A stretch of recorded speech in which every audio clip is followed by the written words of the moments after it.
Welcome into what is week 2 of the LL Football Roundtable, sponsored by Thaddeus Stevens College of Technology. I am John Walk, sports reporter with LMP Lancaster Online, along with colleagues Mike Gross and Jeff Reinhardt.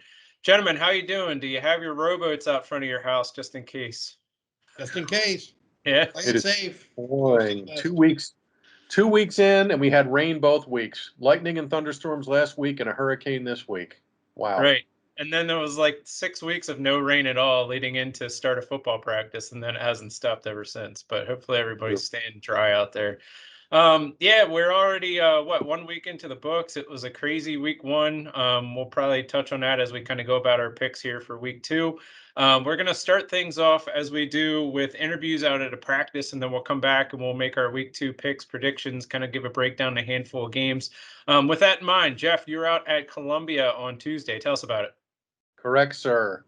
Great backyard rivalry game this week. Columbia against Donegal, Tide and Indians separated by 4 miles of blacktop. That's it, up over the hill. Columbia coming off a really good win, 40-plus points. Robert Footman passed for 339 and 5 touchdowns. Tough loss for Donegal. They had a slugfest game in the rain with E-Town. Bears win late 14-7. So back to the drawing board for Donegal, but they're always tricky with their wing T. And I know they didn't score much. They just got the 1 TD, but they held E-Town to 2 scores, and one of them was like 50 seconds to go to win it. So always a good time when Donegal and Columbia get together. Donegal, oh, by the way, has won 9 in a row in this series. 9. So the Tide is looking for some payback. So that said, Tyler and I were up on the hill on Tuesday to check in on Tide practice. We chatted with Derek, Nell, lineman guy, made a big play in the Eastern York game last week, and Robert Footman, 339 and 5 touchdowns. And we also chatted with Coach Bud Kyle about that big win and Columbia prepping for a really cool backyard rivalry game this week against Donegal. So let's throw it to those interviews. Okay, how important was it to get a win right out of the chute, get a game in Friday night in the rain, and play really well? How important is it to be 1-0 out of the gates? Well, it's very important to start the season off 1-0. Just like I said, we have a lot of goals that we set, and one of the goals was to start 1-0. To get that first win, the week 1's always tough. You can deal with the penalties, and guys still unsure of themselves and players still unsure of themselves. So it took us a little while to get going, but offensively we look well, defensively we look well.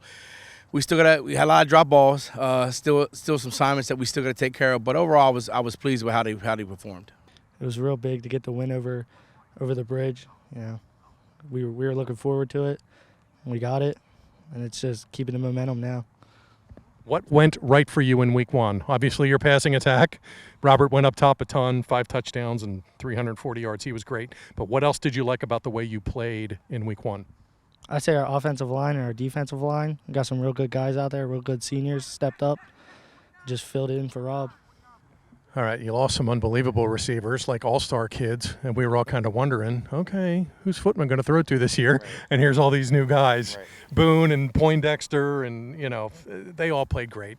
Are you getting a good rapport with your new receivers, and how's that going? The chemistry is great. They're young. They got a lot of game experience to get in, but other than that, I feel like we got a good team of leadership to lead them into being prepared and getting the experience that they need.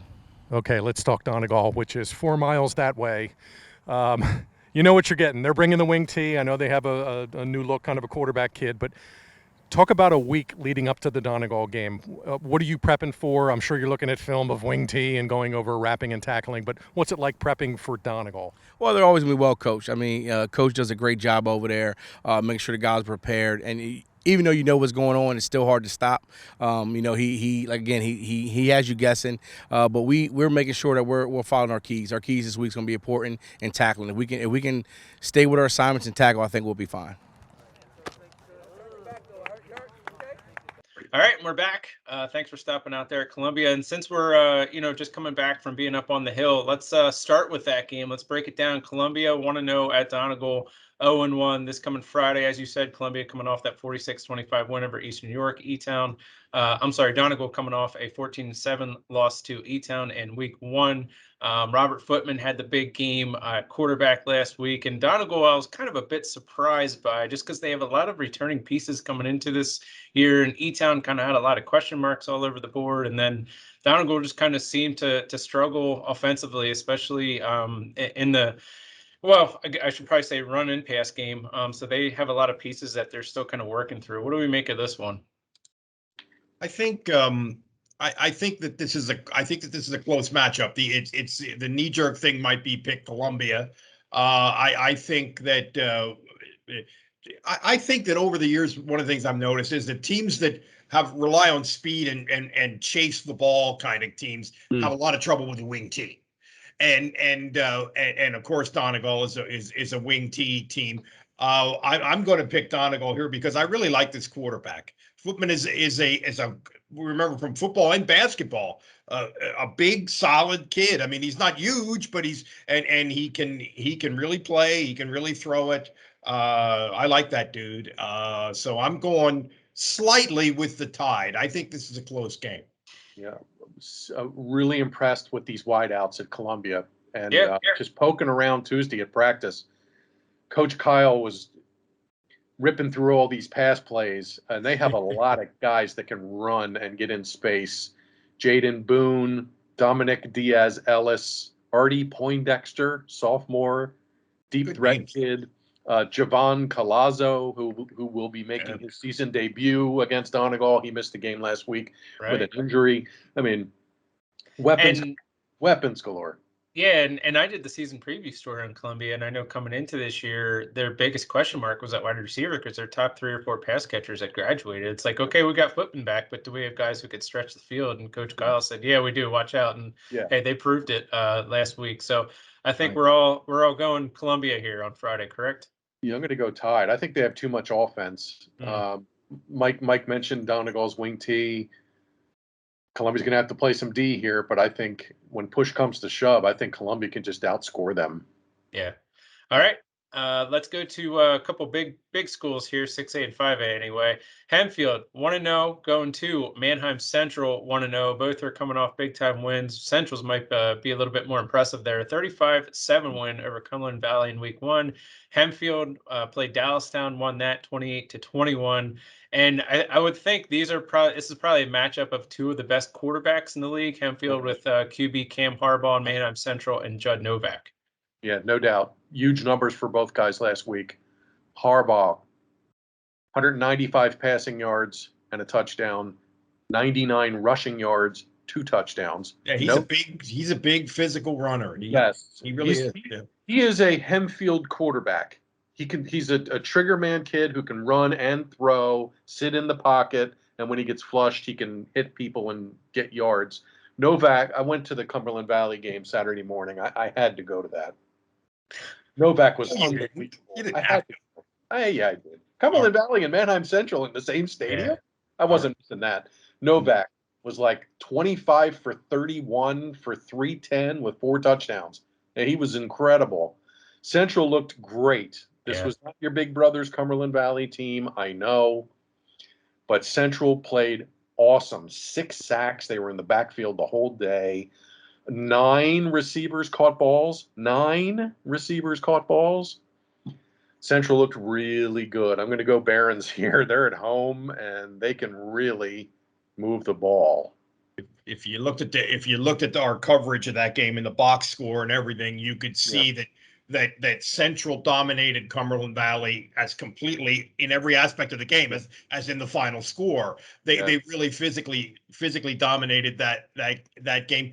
As good as Central has been for the last decades and decades, how many times would they have been able to do that to Cumberland Valley? Not many. Not many. That's no insult to Central, but so I'm very impressed with what Central's doing. Here's another thing I just want to bring up because I was thinking about it while you were talking, Rhines. At media day, we were talking about how few returning quarterbacks there are in the league. One of the things we're going to go through today is how impressive the quarterbacks have been. So we've had some really good quarterback play so far. Oh yeah. I like the Barons, by the way. I like the Barons over Hempfield. Both teams are going to be good, I think. I like the Barons. And you think Barons haven't even gotten their running game off the ground yet, so that's another with Jaden White back there. It's going to be a big time for them. I'm going to preach it all year. Defense wins championships. Central played a good Cumberland Valley team and held them under 100 yards of total offense on top of everything that they did on the other side of the ball. So I'm going to go Manheim Central. So we're going Barons. We're going to have to eventually do a separate podcast on the proposal that defense wins championships. Have to straighten out on that. All right, let's move on. Wilson 1-0, going to Governor Mifflin 1-0. Bulldogs coming off a 27-21 win over Central Dauphin. Governor Mifflin coming off a 55-6 win over York High. Bulldogs tallied 347 yards of total offense in last week's win. Most notably, Jaden Jones, the running back, 110 yards. And oh, by the way, the Wilson defense. They did allow 300 yards of total offense, so that's worth noting, including 170 rushing yards, which is worth noting because Governor Mifflin has a big-time running back. Tell us about him. Nick Singleton? Yeah, go ahead, Mike. Yeah, Nick Singleton is he's ranked as one of the top by most of the recruiting services as one of the top 5 running backs in America in this high school class, and he was 280 yards and 5 touchdowns last week. This guy's a beast, and he hasn't had in ridiculous numbers really in his career to this point where he's averaging 200 yards a game. He might be ready to do that this year. He might be ready to do what Austin Scott did a while back and guys like that. I think he's kind of the difference here between 2 really good teams. Yeah, I could talk for an hour just on this game alone. No doubt about it. This is one of the best games in the state of Pennsylvania. Oh, there's no doubt about it. I mean, Mifflin just wow. I mean, they just axed York, and York's pretty good, and they have Jaheim White, the running back, who's really, really good, and they put up 55 on them. Wilson will play it with a chip on its shoulder here because Mifflin won this game big last year, 48-7. So Wilson's going to be angry going over to Mifflin, but I'm going to go Mustangs here. I mean, they're loaded across the board. They're big up front, good quarterback play, and they have Singleton, and he's the X factor. And if he rushes for 200 yards, I think Mifflin wins. I don't know if Wilson can outscore them when push comes to shove, but this should certainly be a great game. Definitely one of the games to watch in PA on Friday. We'll make it 3 straight games that we're all in agreement. I'm also going Governor Mifflin on this one. Just a reminder, you're watching week 2 of the LL Football Roundtable, sponsored by Thaddeus Stevens College of Technology. Moving on, we just talked about York High getting pounded by Governor Mifflin. Now the Bearcats will turn around and they will go to McCaskey. The Red Tornado coming off a big win. Yeah, big time. Good for those guys. 26 in a row. That's a drag. Awesome. And I pointed at this little camera last week and said McCaskey will win. They will snap the streak, and they did. So good for them. Did we all pick them? I picked them. We might have. John pick them last week, McCaskey. I don't think I did. You got to prove it to me. That's why I didn't go with Penn Manor last week. No. Well, but they're playing Reading. I mean, Reading's got to prove it to you too. Sure. York's kind of a different animal, and I know they got woodshedded last week by Mifflin, but this Jaheim kid, throw that out. Yeah, throw it out. Jaheim White is really, really good. 1,300 yards last year in a short season, 16 touchdowns. He had a 380-yard rushing game against Dallastown. I mean, wow. For what it's worth, because I'd started my career in York County, so I know a little bit about York High. In the first half of the 2010s, they were very much like McCaskey, kind of the cellar dweller there of the York Adams League. Russ Stoner, the former Spring Grove coach, comes over to York High. His son's now the quarterback. He's rebuilt that program. Remember 2 or 3 years ago, they competed with Cocalico in the District 3 5A semifinals. Yeah, John. On a weird day that was played at Manheim Central on a Saturday or something like that. Yeah. On the same day when McCaskey was, we found out, changing head coaches at that time. But anyway, the York High, they're only a few years removed from that run, and they've been really good these last handful of years. So even though they had that crooked number last week, I still like a lot of the pieces that the Bearcats have. So that's why I'm going York High here. How about you guys? I am in agree. I'm a little uncomfortable here that we're agreeing so much, but I like York High. I like York in this spot. Yeah, I'll go Bearcats.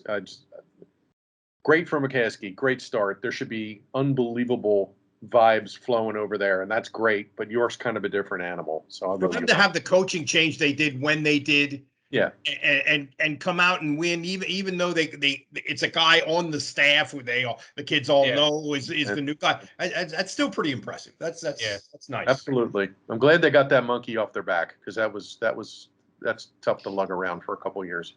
Yep. All right. We're all going York High. Moving on. Penn Manor, 1-0. Going to Lampeter Strasburg, 0-1. The Comets coming off the season opening win 16-12 over Conestoga Valley and come from behind effort. Whereas Lampeter Strasburg, kind of surprised by the final score. They fell to Warwick 45-22 last week. Jeff, you covered LS last week. What do you make of the Pioneers? Yes, it is a different LS look, and I was a little unsure on that game. I picked Warwick. Warwick had a little more offense. Jack Reed really was great up top, but you called it, Ryan. John and I had LS. I was really wrong about that. I was impressed with what Warwick did. But anyway, I'm sorry to interrupt you. Go ahead. No, that's okay. Berkeley Wagner played pretty good. He passed for 182 and 3 touchdowns, but they really didn't get a running game going, and it seemed like they ran that draw quarterback option play with Wagner a lot. He had a bunch of carries. They had a kid bust like a 63-yard run, which was pretty cool. But they really didn't get a running game going, and they really didn't get going with the passing game until the second half. Wagner had 2 touchdown passes to Bo Heiser. Get on Twitter. You got to see this catch Bo Heiser had. I mean, it's just blowing up on Twitter. He had this ridiculous – Wagner threw into triple coverage, and Heiser goes up with one hand and just snatches the ball, one hand, and spins and ends up in the end zone. Great catch. It was awesome. So kind of a weird start for LS, because they're there Friday night, warmed up to ready to play, and then the game gets bagged, and they had to come back on Saturday night and do it all over again. LS is going to be fine. They'll be okay. And I think they kind of get back on track here this week. I love what Penn Manor did last week, coming back late to beat CV. Huge win for the Comets. Yeah, that was one of the biggest wins last week, I thought. Yeah, absolutely was. And I don't know if I saw that one coming, because CV brought so much back. Yeah. I think Penn Manor goes over to Lampeter with a lot of mo, but I think LS, after kind of taking one on the chin last week, kind of gets it back right away. I think LS wins here, but it should be a pretty good game. This feels to me like I'm sorry, John. Go ahead. No, I'm just now finding the catch of Bo Heiser falling backwards into the end zone with one hand and 2 receivers flanked on him and pulls it in. Good on him. Sorry, I'm not sure we want to encourage anybody in America to go on Twitter if they're not already there. But I hear you. Yeah. I think LS at home, after what happened to them last week, given their program and everything, I gotta believe they really make a stand in this spot. However, Penn Manor, it seems like for a couple of years they've been trying to build. Let's be big and physical. Let's play defense. Let's win the line of scrimmage. And maybe they actually. I thought that's, having seen them scrimmage last year early against Elko, I thought, well, maybe they have a chance to be that. Maybe they've taken that step or a step in that direction. So I'm impressed with what they've done, but I'm going with LS. Yeah, and that's Coach Brubaker's MO. I mean, that's right. Exactly. Yeah. At Anaheim, it was win the trenches and get really good flowing heavy hitter linebacker guys. And that's what he's tried to instill at Penn Manor. And I think they're coming around to that. Yeah, they're just one of those defense first guys. I mean, most head coaches are, sort of a specialist on one side of the ball or the other. Defense is his thing. Anyway. Yep. Yeah, and I just think they're stuck right now in a top-heavy Section 1. Okay, but when you can pick off somebody in a non-league or win the games you should win, good for those guys. And here they are. Repping your alma mater here, John. We're really selling it. We're talking them up. Well, Jeff was just pointing at the camera. I'm going to point at the camera again, and I'm going to speak specifically to Eric Hinkle and Jordan Martin, who called us out last week. All 9 reporters at LNP picked against the Comets. So you know what? I'll go with Penn Manor this week, but it's on them. Well, now you should have 3 simple words to say here, John. What's that? Defense wins championships, Right. right? All right, so that's gonna do it for our full breakdown. However, we still have a ton of games to pick, and just for sake of time, we're gonna go through them and give you the game, kind of maybe give you a note on it, and then we're just gonna give you our straight picks. Because we got what 20 full games this week, 20. correct, Jeffrey? Lightning And we just broke Lightning down round. 5, so we're gonna go a lightning round here, and we're gonna start with a Thursday game. So perhaps by the time you watch this, these games will be in the bag, so you can see how wrong we are. 3 Thursday games this week. We'll start with Warwick 1-0 going to CD East 0-1. Again, Warwick last week coming off that 45-22 win over LS, whereas CD East almost tied it to go in overtime at the end against a really good Manheim Township team. They fell 24-21. I'm gonna go. I'm gonna go CD East here. I like what they have, and they almost beat a really good Township team. And Warwick, yeah, was really impressed with their win last week, but I think LS is kind of still figuring it out. So I'm going to go CD East. How about you guys? Boy, it's a tough call. It is. Ryan's, go ahead. I'm going first. I circled Warwick. I know CD East has weapons and athletes and all that stuff, but I'm telling you, I mean, this is not the same Warwick team as last year, with Rucci and the gang, but they really impressed me against LS big time. And I love what Reed and Cooper Eckert did up top. So I circled Warwick. I think they keep the Mo going on the road. Yeah, I picked Warwick too. It's a coin flip. It's really a tough call, especially on the road for the Warriors, but I'll go Warwick. All right. Moving on, Anvil Cleona at Fleetwood again for the Thursday night game. If you remember, the Little Dutchman did not play last week just because their opponent had COVID issues. So this will be the season opener for AC. They'll be going to Fleetwood, a team coming off a 24-14 loss to Westchester Henderson. I'm going to go Fleetwood just for the fact that we know very little about Anvil Cleona. They have a lot of question marks across the board, and Fleetwood at least got their feet wet, got a couple touchdowns last week. So for that reason, I'll go Fleetwood. Westchester Henderson is a pretty big school. Yeah. I was somewhat impressed that Fleetwood was able to compete pretty well physically with them. I think Anvil will be very good against teams that they can match up with up front, but maybe Fleetwood is a little bigger and stronger than I would have suspected. So I'll, by a hair, I'm going to go Fleetwood. Gavin Keller, Chase McGuire, Rogan Harder, Alex Long, plus 3 starters back on the offensive line. Anvil Cleona. All right, proved us wrong. So much for those like question marks, right? like Hey, a good reasoning. All right, another Thursday game, one more of them.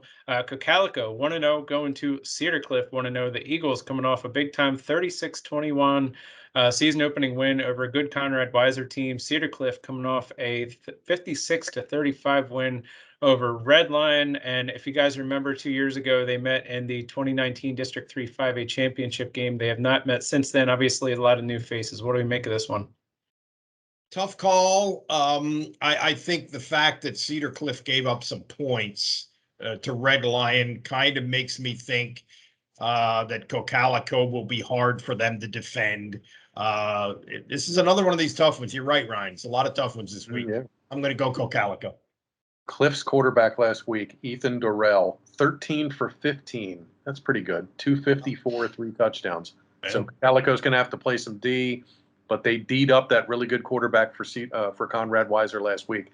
I told you in August, Calico's going to do big things, and they put up 36 on Weiser, and I think they win here. I think they go on the road on the turf and win. Eagles. All right, we're all going Eagles. All right, let's go to Friday night. Northern Lebanon 1-0 going to Hamburg 1-0. The Vikings coming off a 13-7 win over Pine Grove, and Hamburg coming off a 47-20 win over York Tech. I'm going to go Hamburg. Me too. Impressed that the Vikes got a win. Then their first game under Jason Rice, new coach. I'm going Hamburg. Yeah, I'm going to go Hamburg. Deani Ruiz is the kid to keep an eye on here. 3 touchdown runs last week for the Hawks. 47 on the board, yeah. Yeah, he had 3 TD runs. So good for Northern Lebanon. They, can throw eggs in our face for last week, at least mine anyway. But I like Hamburg at home. All right, Pequea Valley at Hanover. Talk about a coin flip of a game here. Pequea Valley did not play last week because their opponent was COVID issues. So this is their season opener, going to a Hanover team coming off a 22 24-7 loss to Susquehannock. And again, me having started my career in York County, know a lot about Hanover and being a long struggling program. I was going back and kind of looking at the numbers in terms of kind of their history. And I believe over like the last 11 years, they maybe had one winning record out of all those years, did Hanover. So I don't know, man. Flip a coin. I'll take Pequea Valley just because I wasn't impressed what I saw at Hanover last week. How about you guys? This is really a coin flip. I'll go Pequea Valley too. I mean, Hanover is kind of a struggling program. Hanover lost to Susquehannock last week. Susquehannock was 0-6 last year. Yeah. That's kind of what Hanover is. Susquehannock, a couple years ago, Susquehannock was Yeah. on a pretty good roll, and it's a fairly big school. But yeah, Pequea Valley's last 1-0 start was in 2016. Ah, look at that stat. I think Very they nice. get that. I think they get that Friday. I think I'm going to go Nugget on that. I think that. Mike, I have so many nuggets in front of me. You don't even know. I'm going to go Pequea Valley. I think they've been antsy and sitting around for 2 weeks, so I think they're ready to play. I love an antsy team. Yeah. Love an antsy team. Go Braves. All right, I'll go on Pequea Valley. Moving on, Elko at Schoolkill Valley. Elko, another team that did not play in week 1 because their opponent had COVID protocols. So the Elko team there, I forget their team mascot off the top of my brain here. Raiders. Raiders. Yeah. So the Raiders season opener at Schoolkill Valley. Schoolkill Valley coming off a 35-7 loss to Springfield Township. I know nothing about Springfield Township. I know a lot about Elko and the pieces they have back. Yeah, Bohannon isn't there, but I'm going Elko here. Is that District 1, Springfield Township? I never even heard of that school. Springfield, Montgomery County. Oh, okay, that's Spring. Okay, all right. I didn't know the word township was in there. Yeah, this is a really tough call, but I like Elko's program. I'm going to go. It feels like we're being a little homerish here on these coin flips, but I'm going to go with Elko. Trivia? Who is Schoolkill Valley's head coach? Oh, is this Harbaugh? Lou Tepper. Bruce Harbaugh, former Lancaster Catholic skipper. Harbaugh, Oh, that's right. Yeah. Oh, I did know that. Yeah. Yep. Came out of retirement, and he's now coaching the Panthers. There you go. How about that? Elko, again, an extra week. They're fresh and probably kind of spitting some fire because they didn't get to play last week. I think Cole Thomas does just fine. Nancy. Center. And I think I heard they had a lineman that's hurt. Which is never good at Elko. Elko cannot afford injuries. They cannot. But Elko with the Mo, I just think they're going to have a little more. So I'll go Raiders. Raiders. I'll go in Elko here. Thanks, Boomer. DeLone Catholic 0-1 going to Lancaster Catholic 0-1. 2 teams looking for their first win on the year. Lancaster Catholic coming off a 24-7 loss to a good York Catholic team. DeLone Catholic coming off a 34-14 loss to what appears to be a really good Trinity team. Lancaster Catholic took an early 7-0 lead last week in week 1 and then gave up 24 unanswered points. And I'll give you a nugget. This is probably from Jeff's stats anyway.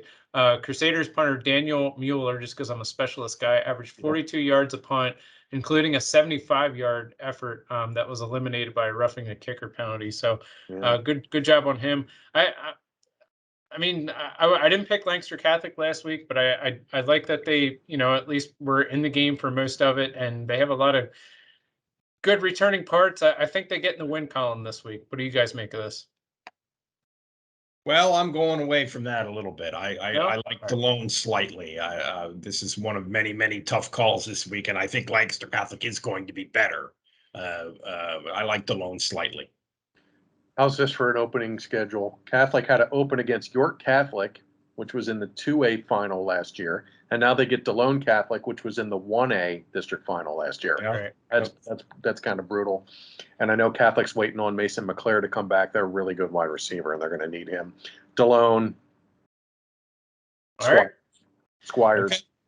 Okay. Moving on, Reading 0-1 going to Lebanon 0-1. 2 teams looking for their first win of the year. The Cedars coming off a 38-0 loss to Cedar Crest in the Cedar Bowl, and Reading we talked about a little bit earlier, coming off a 27-20 loss to McCaskey. I like Reading in this one. Mike, you covered Lebanon last week. Yeah, they really, really struggled offensively. They ran the ball fairly effectively. They're big up front, which is unusual, very big up front, which is unusual for 11, but they really are not off the first page of the spread offense playbook. They could not throw. I mean, they threw the ball 5 times for 0 yards as I had it. So I'm going to go Reading slightly. I think Lebanon's going to get better as the year goes on, but they really have a challenge figuring out how they can put stress on defenses and not be just utterly predictable right now. LL stats of the week. You ready? I'm ready. Lebanon, Reading against McCaskey, 25 carries, 0 yards. Lebanon, as mentioned, Mike, 0 passing yards against Cedar Crest. 0 goose eggs. Yeah. In 2 pretty big stat categories. Oh, by the way, this was the last game I circled. It took me forever. I actually had to get up and take a walk and come back. Oh my Look goodness. at it again. I'm going to go Reading. I mean, Reading has scored. You know, they scored 3 times against Yeah. McCaskey, so they mustered some offense.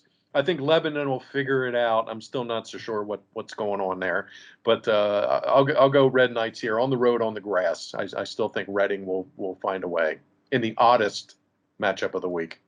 All right, I'm going Reading as well. All right, moving on. Ephrata 1-0 going to Palmyra 0-1. The Mountaineers coming off a 41-20 win over Muhlenberg. Palmyra coming off a 33-14 loss to Solanco.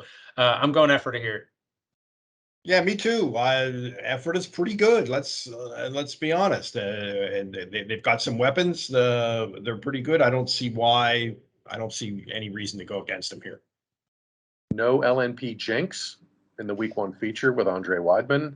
143 rushing with 3 touchdowns, 6 tackles, 125 yards and kick returns. He's good.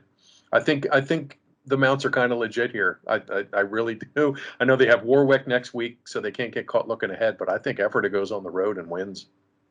All right, we're all going Ephrata. You guys are watching week 2 of the LL Football Roundtable, sponsored by Thaddeus Stevens College Technology. Guys, we got to speed it up here. It's supposed to be our lightning round. We'll try to go here the rest of our picks. I don't even know how many games we have left. Elizabethtown 1-0 going to Mechanicsburg 0-1. The Bears coming off a 14-7 win over Donegal. Mechanicsburg coming off a 27-14 loss to Carlisle. I'm going to E-Town here. They really impressed me week 1 against the Indians. I like Mechanicsburg a little. I mean, this is a tough call. I was surprised that E-Town didn't score more last week, although give them credit for winning. I mean, they're I think of them as sort of an offense first team. Again, this is a really tough call, but I'll go Mechanicsburg. Yep, Mechanicsburg 6-0 last year, lost in the district semifinals to Governor Mifflin. And I was told they're solid everywhere across the board except for a new quarterback who's still kind of learning his way. And E-Town didn't muster a whole ton of offense last week, so I will go Wildcats at home.